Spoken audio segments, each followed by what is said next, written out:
Hello, welcome back to my channel. Welcome to this week's Calorie Crush. Now, if you follow my food diaries, you probably aren't feeling particularly optimistic about what's going to happen on the scales this week. I don't know. It's not so much what I've eaten that may have given you this heads up. It's more how I've felt. It's been very, very weird. Although I've stuck within my calories, let me just check how many days. I think it may have been all bar 2. Bear with. There were 3 days in which I went over calories, and they were by 17 calories, 33 calories and 74 calories. So on none of these days did I go massively over. Like in some days in the past I've done 3,500 calories in a day. None of these days did I do that. The other days I was under and significantly under. I finished the week under. This should lead to a weight loss. I have been less active. And I have felt really blur most of the week. I think I definitely did. On my what I eat in a day for, I think it was Friday, I said to you guys that I felt rubbish. I've just felt rubbish. I haven't felt very well at all week. I felt bleh. Run down or whatever. I've got some multivitamins which I'm hoping will help. I'm trying to increase vitamin C, which I hope will help. My diet is better now overall than it has been in years. For years I have existed on purely fat and sugar with very little else. Now I focus on protein more. I have fresh fruit and veg every day. Or, well, there's the occasional day when I don't, but nearly every day fresh fruit and veg. Certainly overall my diet is better than it ever has been, and I should therefore be feeling health benefits, but I felt rubbish this week. I thought I was due on. That hasn't happened. But as I've said to you many times before, my cycle is now so erratic due to my age, due to being perimenopause or whatever it is, that I believe I still get all the cyclical symptoms without necessarily the main event. So perhaps that was part of it. Perhaps that's part of why I felt blur. Haven't been emotional. Usually if I'm due on, I get over emotional and start crying about silly things like, oh, I've dropped my handbag, blur. Haven't had that. But yeah, generally a blur feeling. And I jumped on the scales. I think it was Thursday. I got a sneaky peek. I don't get on the scales every day. And sometimes I manage to go all week without getting on the scales. But Thursday, because I was feeling very, very bloated, very sluggish, I hopped on the scales to have a look and see what was going on. And at that point, it was looking like a 6-pound gain. What the Jeffrey? A 6-pound gain. I was like, I was like this for about an hour. That did help me pull things back for a couple of days, and that was why I saved calories on Friday and Saturday and didn't go over on those days. But I don't know what the heck is going on. I do think I'm slightly dehydrated, so I'm trying to increase my water intake. So yeah, trying to increase my water intake. Haven't eaten out as much this week. So many of you are firmly convinced that eating out is the entire cause of the issue, and it really isn't.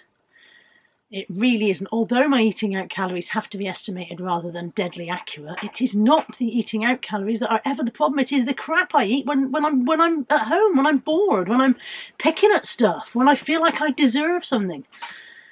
If I just included my eating out calories and my main meals, you'd find that I was well under for the day and that I was fine. It's the picking and the boredom and the I deserve a treat. I don't have, as I've said so many times before, I don't have the other treats that people have. I don't have a glass of wine at the end of the day. I don't have a cigarette anymore. I haven't had a cigarette for 25 years. I have conditioned myself over the years to think of food as my reward for good behaviour, as my comfort for sad times, as my solace. I don't know what you want to call it. But it's picking at stuff and still in that mindset of if I've blown it a little bit, then I may as well blow it a whole lot. I talked about this once before, a long time ago now. I said it's weird because if one of the tyres on your car went flat, you wouldn't go around and slash the other 3, would you? And yet that's what I do. I go a tiny bit over my calories and then I go, oh, well, that's that then, and I eat a load of crap.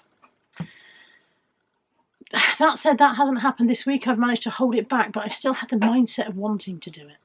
Let's jump on the scales. I feel by now I have probably primed you for what's going to come next. Last week I weighed 272 pounds. It's Monday. It's a very dreaded scales time. Dead on 275. I believe that's a gain of £4 frickin' pounds. Now in that video clip I said that's £4 on, and it's not, it's 3. So it's not quite as horrendous as I thought it was at first, but it is still pretty bad. £3 on. I don't feel, like I said last week when I gained a pound, I didn't feel like I deserved it. I don't feel like I deserve it now, and people are still saying you need to lower your calories. I have had another look at the TDEE calculator. I do this all the time. I check my calories, I put in my weight. My activity level has changed, and that is probably combined with the fact that I stayed on the same calories added to the problem, but my activity level is now increasing again, so that shouldn't be an issue anymore. My calories are still correct for what the TDE calculator is saying for my height, my weight, my age, and my fat content of my body. My calories are still correct. I do check this all the time.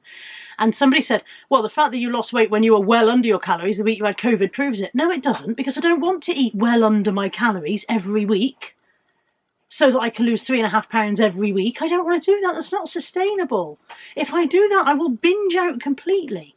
So what that proves is that, yes, if I eat well under my calorie allowance, I will lose a chunk of weight. Well, we all know that. If I don't eat for a day, I'll lose some weight, but it's not the right way to go about things, is it? I get very frustrated with not being able to get my point across. I realise that when people say these things, they are only saying what they think and that they are trying to help, but I get frustrated with not being able to get what I mean across. Of course, I could go, I'm going to make 1,200 calories a day and I'm going to lose £3 every week. It would not be the right way to go about it. I'm happy with a steady and gradual weight loss. I'm just not happy with the yo-yoing that's happening at the moment.